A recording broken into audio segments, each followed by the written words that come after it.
Shalom, selamat pagi sahabat Petra yang dikasihi Tuhan.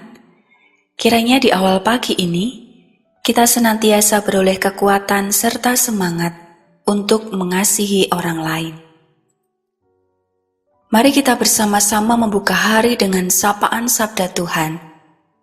Melalui embun pagi hari ini, Selasa 13 Desember 2022. Bersama saya, Septianisi dari GKJ Jatimulyo. Sebelum menghayati firman Tuhan, mari kita siapkan hati dalam doa.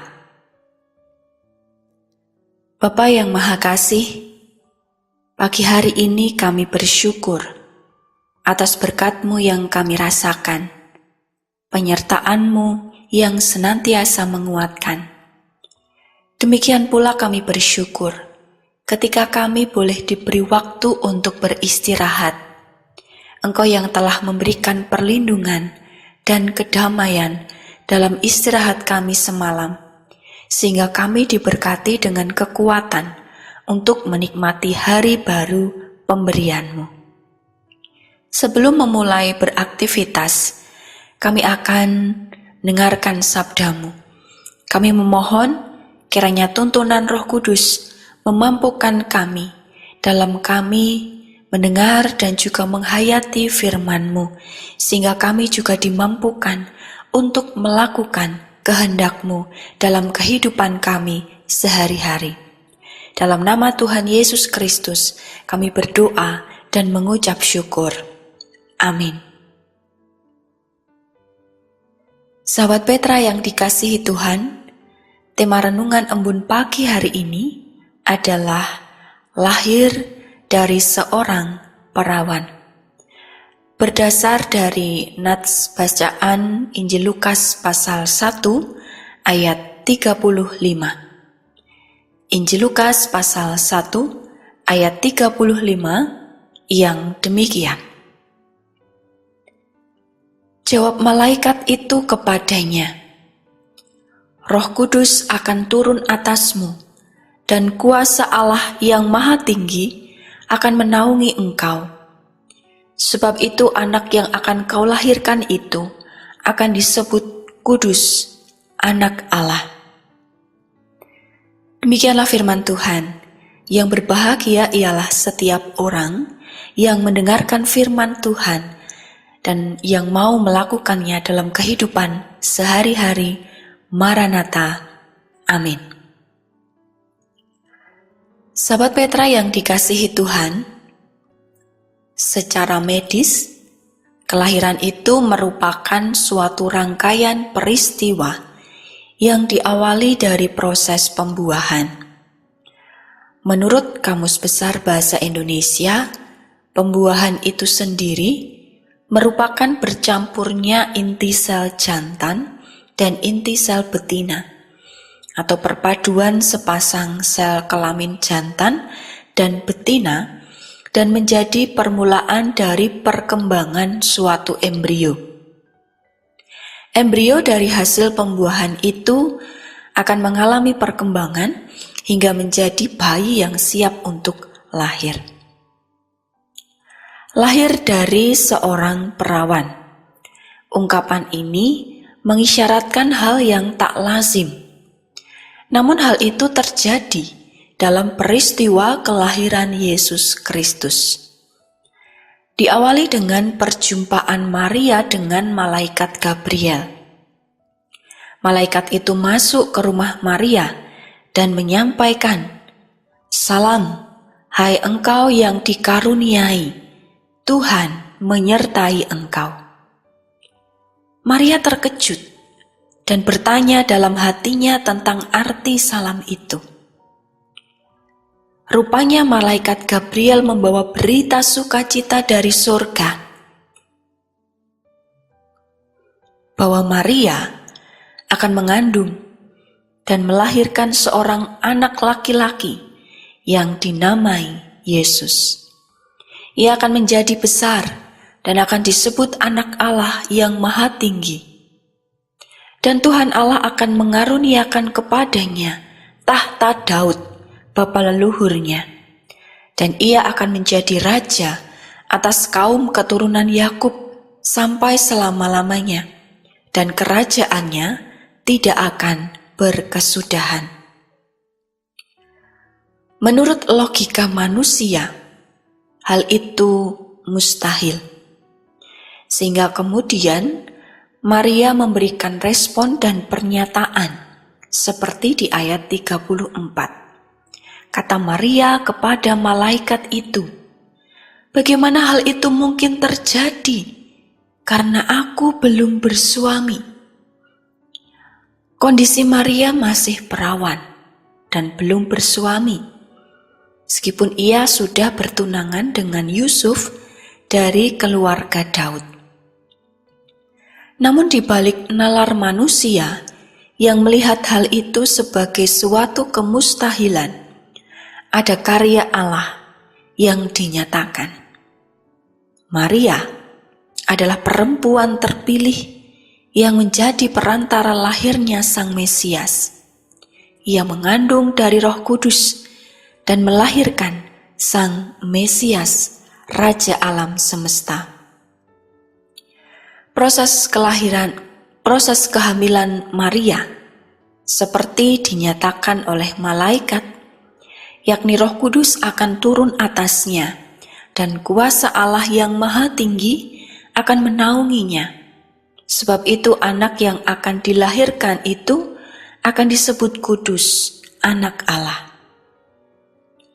Sang perawan Maria dalam hal ini tidak menolak kehendak Tuhan, melainkan ia berkata, "Sesungguhnya aku ini adalah hamba Tuhan. Jadilah padaku menurut perkataanmu itu." Dari pernyataan Maria, kita melihat ada keberserahan diri, di mana Maria merelakan dirinya untuk dipakai oleh Tuhan. Ia juga merelakan diri untuk menghadapi segala kemungkinan yang terjadi. Entah pandangan orang lain terhadapnya yang menilai buruk, juga terkait dengan tantangan ketika ia harus berjuang mengandung bayi Yesus Kristus dengan segala kesulitan yang ada. Semua dilalui oleh Maria dan tentu didampingi oleh Yusuf. Maria percaya dan berserah pada kehendak Tuhan yang terjadi. Karena dilahirkan dari seorang perawan Maria, Yesus Kristus adalah anak Maria dan anak Allah. Hal ini menyatakan bahwa Yesus sepenuhnya manusia dan sepenuhnya Allah, atau menunjukkan sisi kemanusiaan sekaligus keilahian Yesus. Ia dilahirkan tanpa dosa. Bahkan dalam hidup dan karyanya di dunia, ia menyatakan kuasa, hikmat, dan kemuliaannya yang menunjukkan sisi keilahiannya. Yesus adalah yang kudus dan tak bercela. Ia hadir ke dunia, berinkarnasi sebagai manusia untuk menyatakan karya Allah, baik melalui kelahiran, kematian, kebangkitannya, menghadirkan damai dan kasih sejati. Ia, Yesus Kristus, adalah jalan, kebenaran, dan hidup, dan setiap orang yang percaya kepadanya beroleh hidup yang kekal. Ini merupakan berita sukacita akan karya Allah yang tak terjangkau oleh akal manusia. Sahabat Petra yang dikasihi Tuhan, tema yang kita renungkan saat ini lahir dari seorang perawan. Bagi keyakinan orang percaya atau orang Kristen, merupakan bagian dari pengakuan iman yang sering diucapkan dalam pengakuan iman rasuli, dalam klausul yang dikandung daripada Roh Kudus, lahir dari anak darah Maria. Tubuh Maria merupakan sarana fisik yang dipakai sebagai jalan kelahiran Yesus Kristus Sang Mesias. Dalam Minggu Advent ketiga saat ini, mari kita dengan sukacita dan tetap percaya dengan keteguhan hati menantikan kehadiran Yesus Kristus. Amin. Sahabat Petra yang dikasihi Tuhan, mari kita kembali bersatu hati di dalam doa. Tuhan Allah yang Maha Kasih, kembali kami datang menghadap hadirat-Mu. Terima kasih atas sabda-Mu yang menjadikan kami semakin yakin dan beriman teguh pada Yesus Kristus, Anak Allah yang lahir dari seorang perawan Maria. Dalam masa penantian memasuki Minggu Advent ketiga, mampukan kami agar kami tetap sabar dan dengan keteguhan hati menanti kehadiran Yesus Kristus. Tolonglah kami supaya dapat menggunakan waktu dan kesempatan dengan baik, sehingga kami tidak terjatuh dalam dosa. Namun ya Tuhan, kami pun menyadari bahwa karena keterbatasan kami seringkali jatuh dalam dosa. Oleh karena itu, kami mau dituntun oleh Roh Kudus, sehingga kami selalu dimampukan untuk senantiasa menyenangkan hati-Mu. Terima kasih ya Tuhan, kami serahkan hidup serta karya kami dalam tangan-Mu yang penuh kuasa. Di dalam nama Tuhan Yesus Kristus, kami berdoa dan mengucap syukur. Amin. Demikian sahabat Petra yang dikasihi Tuhan, embun pagi hari ini, Selasa 13 Desember 2022. Kiranya sabda Tuhan memberikan hikmat, kekuatan, dan penghiburan bagi kita untuk melewati sepanjang hari ini. Saya Septianingsih dari GKJ Jatimulyo, mohon diri dan mohon maaf bila ada kata yang kurang berkenan. Sahabat Petra, selamat mengasihi orang lain hari ini. Tuhan Yesus memberkati.